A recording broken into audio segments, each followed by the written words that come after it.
भद्रपद कृष्ण की पक्ष की अष्टमी की रात 12 बजे मथुरा के राजा कंस की जेल में वासुदेव जी की पत्नी देवी देवकी की गर्भ से 16 कलाओं से युक्त भगवान श्री कृष्ण का जन्म हुआ था।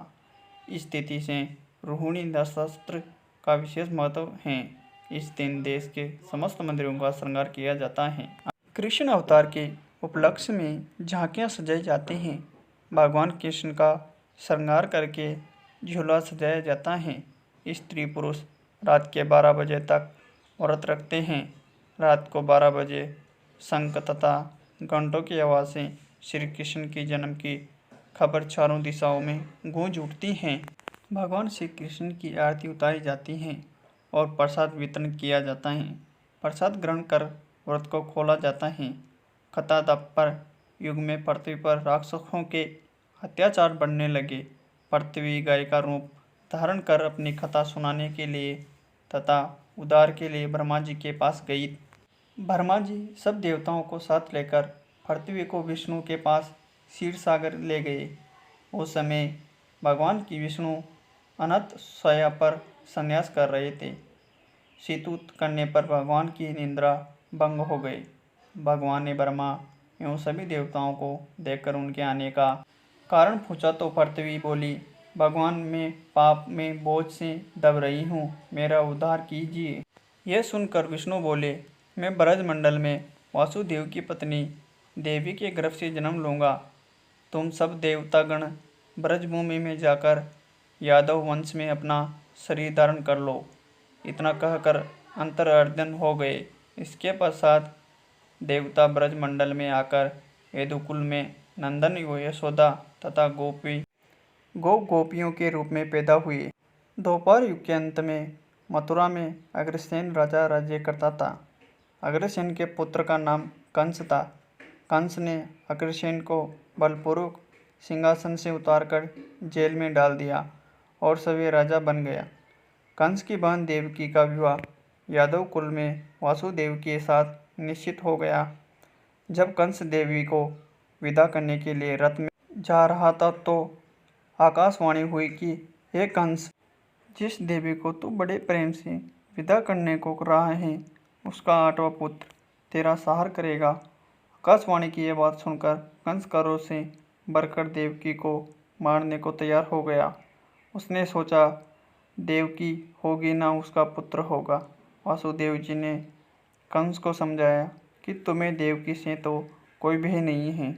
देवकी की 8वीं संतान मैं तुम्हें सौंप दूंगा। तुम्हारे समझ में जो आए उसके साथ वैसा ही व्यवहार करना। कंस ने वासुदेव जी की बात स्वीकार कर ली और वासुदेव और देवकी को कारागार में बंद कर दिया।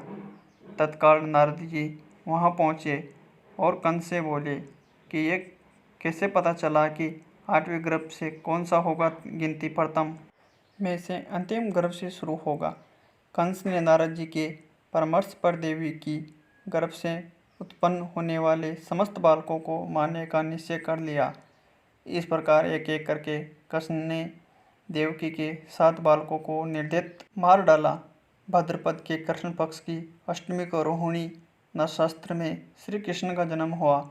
उनके जन्म लेते ही जेल की कोठरी में प्रकाश फैल गया। वासुदेव देवकी के सामने शंख चक्र गदा एवं पद्मधारी चतुर्भुज भगवान ने अपना रूप प्रकट कर रहा कहा, अब मैं बालक का रूप धारण करता हूँ। तुम मुझे तत्काल गोकुल में नंद के यहाँ पहुँचा दो और उनकी अभी अभी जन्मी कन्या को लेकर कंस को सौंप दो। तत्काल वासुदेव जी की हथकड़ियाँ खुल गई। दरवाजे अपने आप खुल गए। पहरा द्वार सो गए। वासुदेव कृष्ण को सूप में रखकर गोकुल को चल दिए।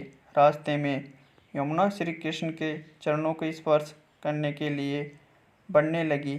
भगवान ने अपने पैर लटका दिए। चरण छूने के बाद यमुना घट गई। वासुदेव यमुना पार कर गोकुल में नंद के यहाँ गए। बालक श्री कृष्ण को यशोदा जी की बगल में सुलाकर कन्या को लेकर वापस कंस के कारागार में गए। जेल के दरवाजे तुरंत बंद हो गए। वासुदेव जी के हाथों में हथकड़ियाँ पड़ गई। पहरेदार जाग गए। कन्या को रोने पर कंस को खबर दी गई। कंस ने कारागार में जाकर कन्या को लेकर पत्थर पर पटक कर मारना चाहता, परंतु वहाँ कंस के हाथों से छूटकर आकाश में उड़ गई और देवी का रूप धारण कर बोली, हे कंस, मुझे मारने से क्या लाभ? तेरा शत्रु तो गोकुल में पहुंच चुका है। यह दृश्य देखकर कंस हर्षप्रभत और व्याकुल हो गया। कंस ने श्री कृष्ण को मारने के लिए अनेक दैत्य भेजे। श्री कृष्ण ने अपने अलौकिक माया से सारे दैत्यों को मार डाला।